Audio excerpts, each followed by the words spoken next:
Hello everyone.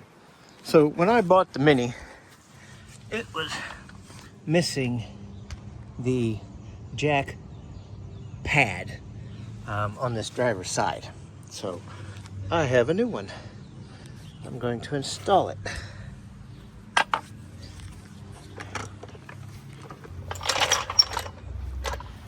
All right, let's see how close I am.